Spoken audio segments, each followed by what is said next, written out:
Bonjour. Réussir sa danse consiste à faciliter le mouvement, la liberté et la créativité du partenaire.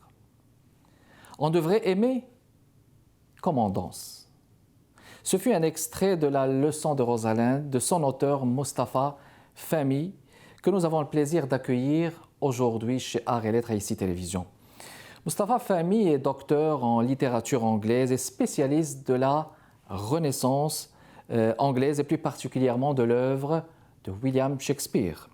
Il est l'auteur de plusieurs ouvrages dont Shakespeare's Poetic Wisdom, The Purpose of Playing, Dwelling in the Forest of Arden, ainsi que de 3 recueils de poésie en arabe. Son tout dernier livre, La leçon de Rosalind, a reçu en 2018 le prix du meilleur livre de sa catégorie lors de la 54e édition du Salon du livre du Saguenay-Lac-Saint-Jean. Le professeur Fahmy a donné des conférences sur Shakespeare partout dans le monde, y compris au célèbre Shakespeare Institute de l'Université de Birmingham, reconnu comme le temple des études shakespeariennes. La qualité de l'enseignement de M. Fahmy lui a valu 2 nominations au prix de l'excellence du réseau des universités du Québec 2008 et 2012, un prix qui reconnaît surtout l'originalité dans le domaine de l'enseignement. Mustapha Fahmy est récipiendaire aussi du prix Distinction littéraire en 2019, décerné par le Salon du livre du Saguenay-Lac-Saint-Jean. Mustapha Fahmy, bonjour et je vous souhaite la bienvenue chez Arts et Lettres. Bonjour, merci M. Vinkira, merci beaucoup. Ça fait un plaisir de vous accueillir et de parler avec vous, de jaser avec vous de vos œuvres, de cette fascination que vous avez sur Shakespeare et surtout de ce fascinant récit, de ce texte, La leçon de Rosalind, publié chez La Peuplade, mesdames et messieurs. Mais d'abord, on va commencer justement par cette fascination que vous avez pour Shakespeare. Vous êtes reconnu mondialement d'être un connaisseur de ce grand monsieur, ce grand écrivain, homme de théâtre. Quel est le secret justement de cette fascination pour Shakespeare? Oui, c'est une fascination qui remonte à très très loin. Déjà à l'âge de 16 ou 17 ans, je me promenais dans les rues de Casablanca avec un chandail tricoté avec le nom Shakespeare comme ça, déjà à l'époque. Mais ce que j'aimerais, vous avez souligné, vous avez mentionné mes publications et tout ça, et mes conférences, mais ce que j'aimerais souligner, c'est le fait que Shakespeare est pour moi beaucoup plus qu'un simple champ d'expertise. Pour moi, c'est un guide, Shakespeare. Il m'accompagne dans ma vie quotidienne, chaque jour. Chaque fois que je suis confronté à un problème d'ordre moral ou d'ordre personnel, professionnel, chaque fois que j'ai une question, je tourne vers Shakespeare. Ou bien je trouve la réponse, ou bien je trouve une meilleure question qui me montre que la mienne a été mal formulée, mal posée. C'est pour ça que je ne trouve pas de réponse. Et tout a commencé par une phrase qui m'a vraiment ouvert les yeux et qui a changé ma vie avant que d'autres phrases viennent me bouleverser complètement. C'est une phrase qu'on trouve dans Hamlet, dans la scène 2 du 2e acte de Hamlet. Lorsque Hamlet dit à ses 2 camarades de classe, Rosencrantz et Guildenstern, il leur dit que le monde est une prison parce qu'il étouffe, il a des problèmes et tout ça. Et ces 2 camarades lui disent, mais avec tout le respect qu'on vous doit, on ne peut pas être d'accord avec vous parce qu'eux, ils voient les choses différemment. Alors, au lieu d'essayer de les convaincre ou de les ridiculiser, parce que c'est ça qui fait peur dans toute la pièce, alors il accepte et il dit, well then, 'tis none to you. For there is nothing either good or bad, but thinking makes it so. To me, it is a prison. Et ça, c'est absolument merveilleux parce qu'il dit, si vous dites que le monde n'est pas une prison, alors il ne l'est pas pour vous. Parce qu'il n'y a rien de bon ni de mauvais qui ne soit pas le fruit de la pensée. Exactement. Et c'est pour ça que je trouve ça un point tournant dans ma vie, parce que ce que Shakespeare nous dit ici, c'est que la vérité n'est jamais singulière. Que ce que nous appelons vérité n'est qu'une perspective sur le monde, une perspective qui peut changer selon les circonstances. Et qu'une personne sage, une personne intelligente, c'est une personne qui essaie tout le temps de varier et de multiplier ses perspectives. Parce que multiplier les perspectives, c'est multiplier les vérités.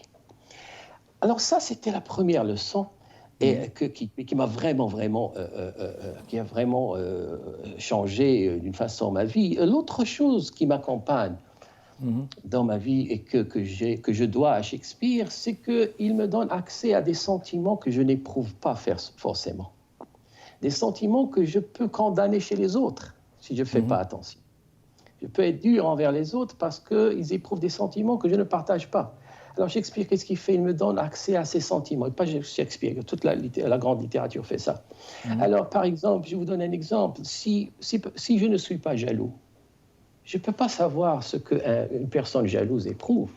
Mais lui, il explicite. C'est ça. Et je peux être dur envers les jaloux autour de moi. Mais quand je lis une pièce comme Othello ou The Winter's Tale, Le songe d'hiver, qu'est-ce qui arrive? Ce qui arrive, c'est que Shakespeare me donne accès à la psychologie d'une personne jalouse. Et je passe 3 heures à voir le monde avec les yeux d'une personne jalouse. À la fin, est-ce que je vais devenir jaloux? Non. Mais vous allez comprendre ce sentiment dans le fond. Absolument. C'est que je vais avoir un peu plus de compréhension et un peu plus de tolérance et de sympathie pour les jaloux, parce qu'une personne jalouse souffre avant de faire souffrir les autres. Oui. Alors, Shakespeare me donne la chance de me comprendre et d'être plus ouvert et plus humain. Et je peux vous donner des dizaines d'exemples, mais je ne crois pas qu'on a le temps pour cela. Oui, mais là je suis en train de voir, et les gens qui nous regardent sont en train de voir cette fascination. Je suis convaincu qu'une heure ou deux, ou même 30 minutes, ne vont pas suffire justement pour en parler. Mais d'abord, j'aimerais qu'on dise un mot sur vos recueils de poésie. J'ai là 3 recueils de poésie, à part les ouvrages que vous avez écrits justement sur Shakespeare, Shakespeare Poetic Wisdom, The Purpose of Playing, Dwelling in the Forest of Arden. Je vais suggérer plutôt qu'on en parle dans le 2e segment, après cette pause publicitaire. Restez avec nous, mesdames et messieurs. Notre invité d'aujourd'hui, Mustapha Fehmi. On se retrouve.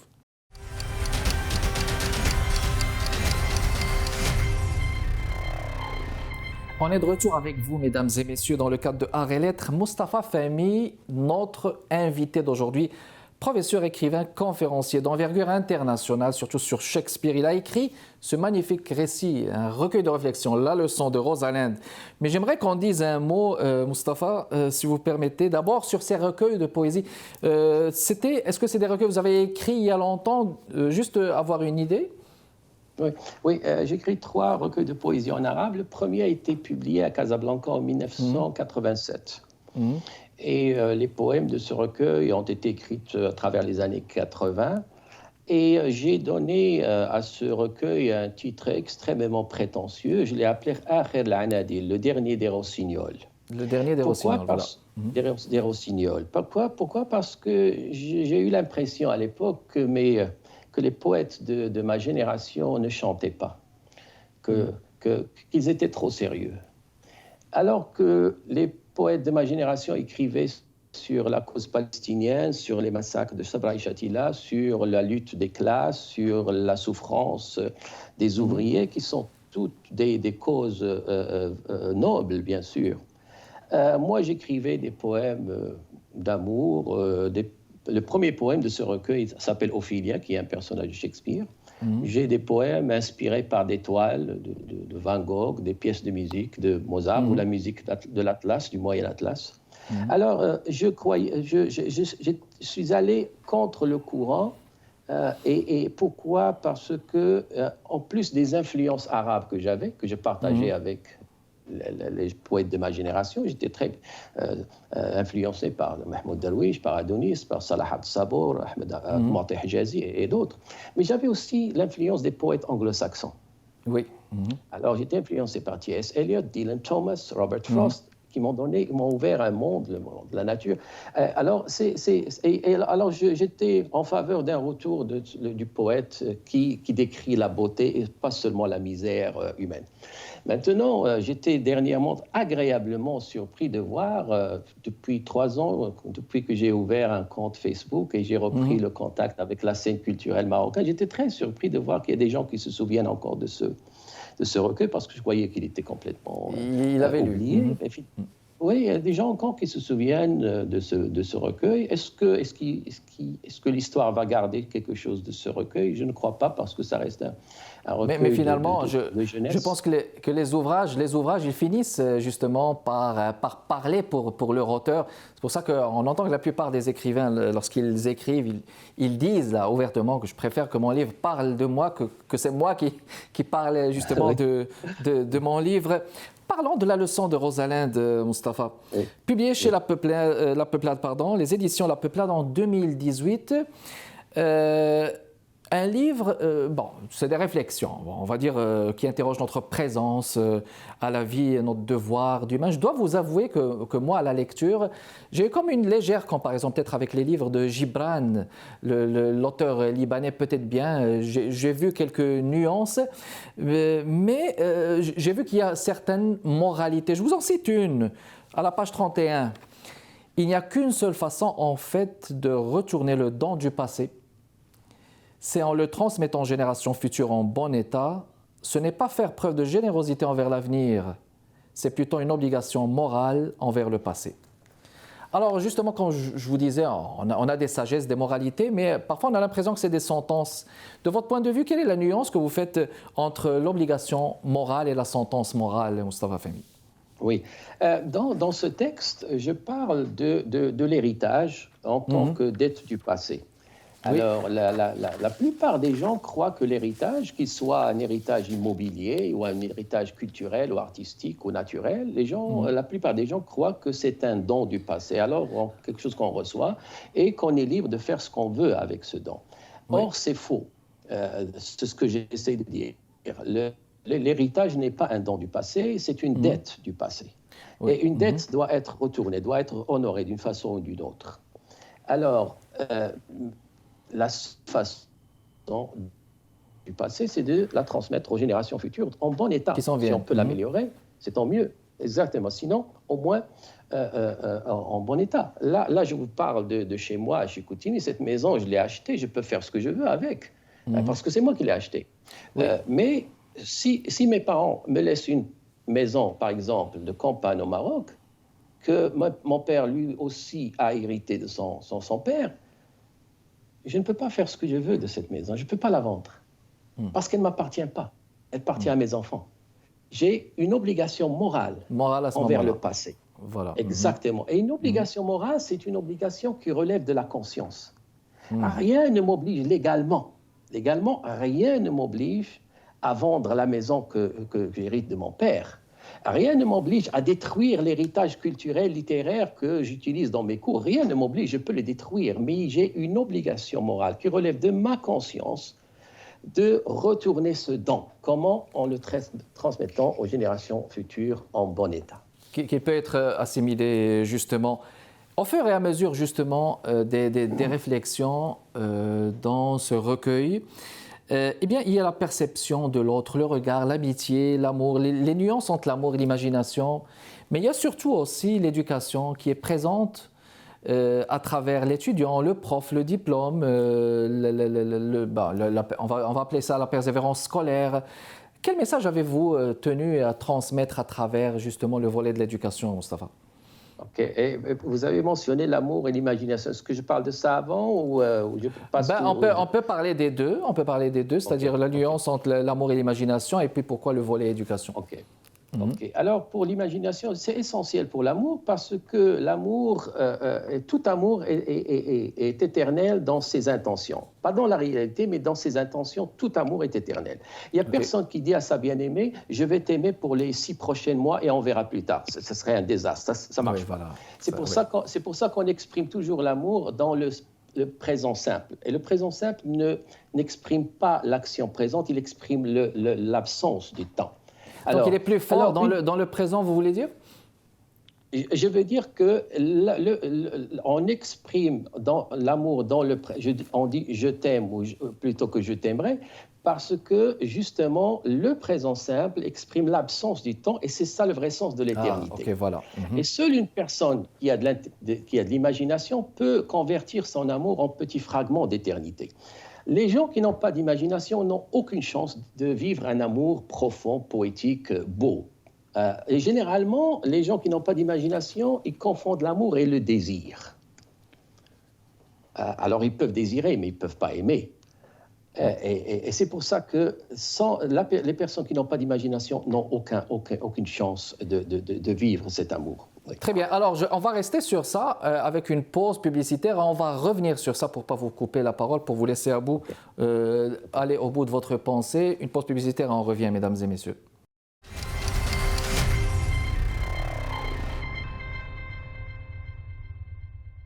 On est de retour avec vous, mesdames et messieurs, toujours avec notre invité de ce jeudi, Mustapha Fahmy. Bon, on était en train de parler, on vous entendait justement sur les nuances entre l'amour et l'imagination et cette espèce de complémentarité qui peut se trouver entre les deux. Je vais vous laisser continuer justement et nous parler aussi de ce message que vous avez voulu transmettre à travers les volets de l'éducation que vous avez abordé dans ce livre. Je vous en prie. Alors rapidement, pour finir, ce que je disais sur l'amour, l'amour se déclenche lors d'une rencontre avec la beauté et se développe dans l'imagination. L'idée du coup de foudre, de love at first sight, n'existe pas, c'est une simple métaphore. Il y a cette rencontre avec la beauté et après, tout se passe dans l'imagination. C'est là où on idéalise, où on attribue des qualités à l'être aimé et ainsi de suite. C'est pour ça que la personne qui n'a pas d'imagination peut juste désirer, mais ne peut pas aimer. C'est un sujet, bien sûr, très, très, très complexe et ça va prendre beaucoup, beaucoup de temps. Alors, on peut passer à la question de l'éducation. Oui. Le message que vous avez tenu à transmettre, justement, parce que là, il y avait plusieurs volets. Le prof, le diplôme, la persévérance scolaire, c'est des réflexions pertinentes, mais il y a un message que vous avez voulu transmettre. C'est lequel exactement? Oui, j'ai écrit ces textes sur l'éducation quand j'étais vice-recteur à l'enseignement, à la recherche et la création. Alors, j'étais très préoccupé par les changements, par c'est quoi l'éducation et tout ça. Et je me suis dit, il faut retourner voir ceux qui ont conçu notre système éducatif, c'est-à-dire les Grecs. Il faut retourner au fondateur de l'académie, qui est Platon, et au fondateur du lycée, qui est Aristote. Et ce qui m'a toujours fasciné chez les Grecs, c'est que pour eux, et Aristote le dit clairement, le but de l'éducation, c'est de nous permettre de faire un usage noble de notre temps libre. C'est-à-dire un usage noble de notre temps libre, voilà. Absolument. C'est-à-dire, on ne va pas à l'école pour recevoir une formation qui nous donne accès au marché de travail. Ce n'est pas ça du tout. On va à l'école pour apprendre comment bien vivre. Et ce qui est curieux, c'est que le travail, le mot travail vient du latin tripalium, qui veut dire instrument de torture.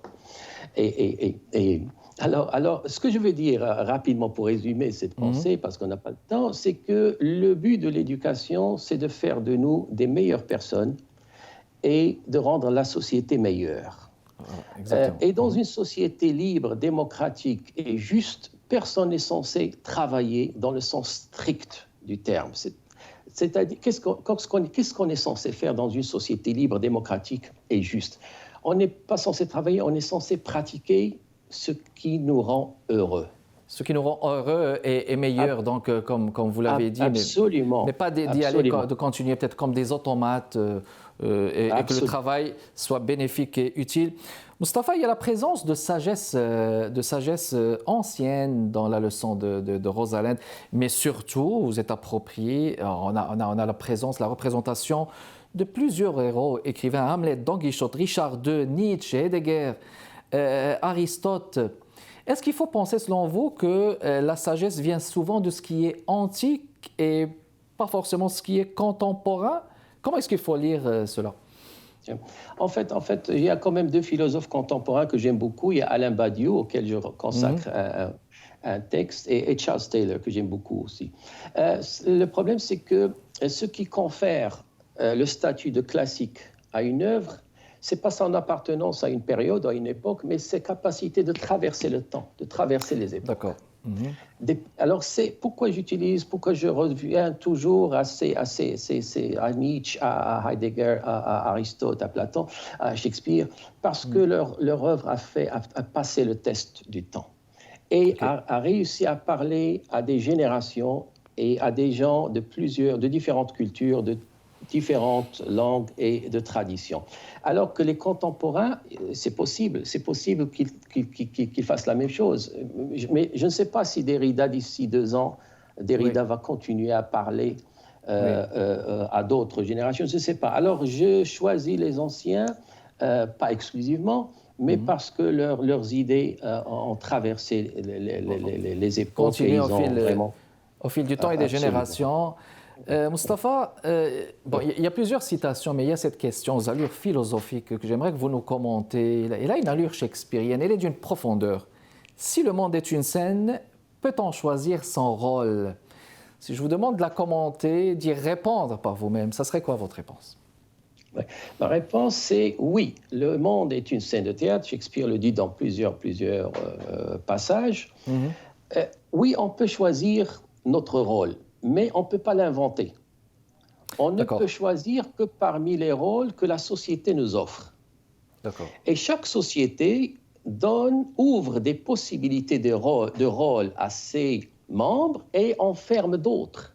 Alors, par Ok. exemple, ma société me donne la chance de jouer le rôle d'intellectuel, d'artiste, de penseur, d'influenceur. Mhm. Mais je ne peux pas jouer le rôle de chevalier. Je n'ai plus cette possibilité. Ma culture, ma société a fermé cette possibilité. C'est ça. Mhm. Maintenant, lorsque je choisis un rôle, ce rôle-là, quand je le choisis, j'essaie de le jouer selon la convention. Et si je continue de jouer, il devient mon identité. Mais pour qu'il devienne mon identité, j'ai besoin que d'autres personnes le reconnaissent. Et pas n'importe qui, les personnes qui comptent pour moi. Par exemple, si moi je me vois comme un artiste et les gens qui comptent pour moi, ma famille, mes amis, me voient juste comme un fonctionnaire, cela peut créer une crise d'identité chez moi. Parce que la crise d'identité survient lorsque les gens qui comptent pour nous, refusent de nous voir comme nous nous voyons nous-mêmes. Et de là, Alors, l'importance du regard aussi, parce que la société, lorsqu'elle module ses regards, ben ça influence aussi sur la personne en question. Voyez-vous, il reste moins de 50 secondes, mais j'aimerais qu'on parle justement de vos livres. Est-ce qu'il y a des projets d'avenir, Mustapha Fehmi, un oui, livre, un roman qui oui. s'en vient? Je vous en prie. Enfin, pas roman, j'ai jamais écrit de roman. Et Mhm. vous savez, un roman, on ne peut pas commencer comme ça à écrire des romans. Il faut écrire 3 mauvais romans avant de réussir à écrire un, peut-être. Et je crois pas que j'ai le talent pour écrire un roman. Mais j'ai un livre qui sort Mhm. à l'automne, première semaine d'octobre, deux éditions simultanément en France et ici. C'est un recueil encore de réflexions philosophiques, comme la leçon de Rosalinde, qui part encore des pièces de théâtre ou des idées de philosophes comme Kant, comme Spinoza, comme Aristote. Donc un recueil philosophique. Eh bien, voyez-vous, c'était tout le temps qu'on avait. C'était un plaisir, un honneur de vous avoir reçu. On aurait aimé avoir plusieurs heures, peut-être Oui, pour bien parler, sûr. pour continuer de jaser avec vous. Merci, Mustapha, d'avoir bien voulu répondre à notre invitation. Merci à vous, mesdames et messieurs, pour votre continuel Merci. intérêt. Kamal Benkiran avec vous. Portez-vous bien. Prochain rendez-vous jeudi à 15h30. Au revoir.